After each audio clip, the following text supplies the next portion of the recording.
Oke, setelah kita mempelajari tentang besaran momen gaya dan momen inersia, maka selanjutnya kita mempelajari tentang hubungan momen gaya dengan percepatan sudut. Seperti yang kita ketahui bahwa momen gaya, momen inersia itu kan terjadi pada benda yang bergerak melingkar. Nah, karena bergerak melingkar berarti di situ dia punya kecepatan dan punya percepatan. Untuk kecepatan pada gerak melingkar namanya kecepatan sudut atau simbolnya omega. Ini kecepatan sudut. Nah, sedangkan percepatan pada gerak melingkar simbolnya alfa. Percepatan sudut. Ini hanya berbeda simbol saja dan berbeda satuan nantinya. Nah, karena kita mempelajari tentang gerak melingkar, otomatis percepatan yang dimaksud adalah percepatan sudut. Untuk hubungan momen gaya dan percepatan sudut sebenarnya hampir sama dengan hukum 2 Newton. Tapi hukum 2 Newton yang dimaksud bukan F sama dengan M kali A, tapi momen gaya sama dengan momen inersia dikalikan dengan percepatan sudutnya. Tadi momen gaya sudah, momen inersia sudah. Nah, untuk percepatan sudut harusnya kalian sudah pernah mempelajari di kelas 10 kemarin. Tapi entah kalau misalkan pas materi gerak melingkar itu pas UFH, semoga aja kalian mengerti ya.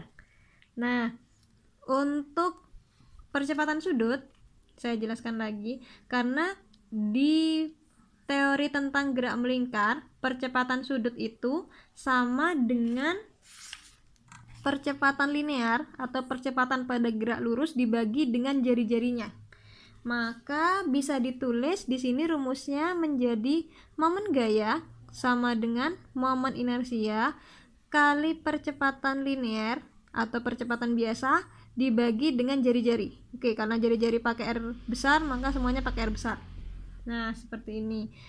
Satuannya tetap untuk yang momen gaya tadi sudah dijelaskan Newton meter. Untuk yang momen inersia kilogram meter kuadrat. Untuk yang percepatan biasa sama dengan kelas 10 sebelumnya, meter per sekon kuadrat. Lalu kalau untuk jari-jari tetap meter. Oke, ini saya punya contoh soal sederhana. Sederhana loh ya. Saya bacakan. Sebuah roda berbentuk silinder pejal homogen. Oke, ini di garis bawahi, silinder pejal homogen. Nanti akan menentukan rumus momen inersianya seperti apa. Nah, digantung pada sumbu seperti pada gambar. Nah, ini bentuknya seperti katrol ya. Katrol, silinder pejal, terus sumbunya di tengah. Pada tepi roda dililitkan tali. Oke, di sini dililitkan tali. Terus tali tersebut ditarik vertikal ke bawah dengan gaya 15 Newton. Jika roda tersebut memiliki massa 8 kg dan jari-jarinya 20 cm atau 0,2 meter, maka tentukan percepatan linear tali tersebut. Nah, kalau misalkan ditulis diketahuinya, kan tinggal ditulis saja F-nya 15, arahnya vertikal ke bawah, lalu massa silinder pejal homogennya 8 kilo dari sini, terus jari-jarinya 20 cm atau 0,2 meter, yang kita pakai yang 0,2 meter. Nah, seperti yang kita tahu, kalau misalkan ditanyakan percepatan linearnya, berarti rumusnya pakai yang ini. Momen gaya sama dengan momen inersia dikalikan percepatan dibagi jari-jari. Oke, untuk percepatan nanti yang ditanyakan ya. Terus jari-jarinya sudah ketahuan di sini 0,2 meter. Oke, kalau mau menentukan percepatan berarti jari-jari harus tahu. Oke, sudah tahu.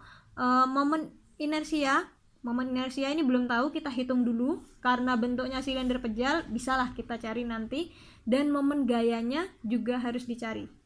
Oke, kita mulai yang mudah dulu, momen inersia. Karena bentuknya silinder pejal homogen, berarti kita memakai momen inersia yang rumusnya silinder pejal ini setengah mr kuadrat. Nah, contohnya kan katrol ya, setengah mr kuadrat. Untuk yang I, setengah mr kuadrat, setengah masanya 8 kilo, R-nya 0,2 meter kuadrat.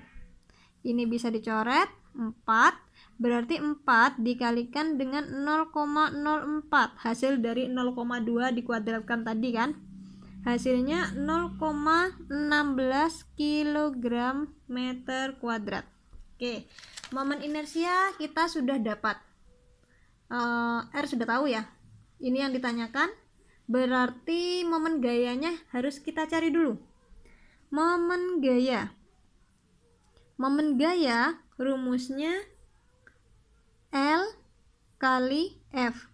Ada yang L kali F, ada yang pakai sin. Nah, di sini kita menggunakan L kali F karena F-nya itu tegak lurus dengan lengan momennya. Nah, kalau misalkan ini porosnya, berarti bisa dibayangkan ini adalah lengan momennya. Ini poros, ini lengan momen, ini gayanya.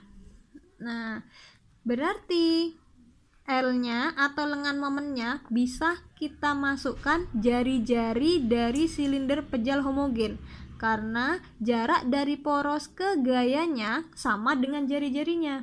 Karena jari-jarinya 0,2 meter, berarti kita masukkan 0,2. Terus gayanya 15 Newton. Oke, 15 kali 0,2, jawabannya 3 Newton meter. Nah, semuanya sudah diketahui, sekarang tinggal dimasukkan ke rumus awal, rumus tujuan kita.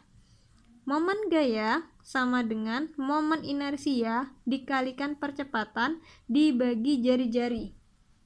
Momen gayanya 3, momen inersianya 0,16, percepatannya ditanyakan, jari-jarinya tadi 0,2 meter. Nah, ini bisa dicoret 0,16 sama 0,2 dicoret jadi 0,8. Berarti 3 sama dengan 0,8 dikalikan A.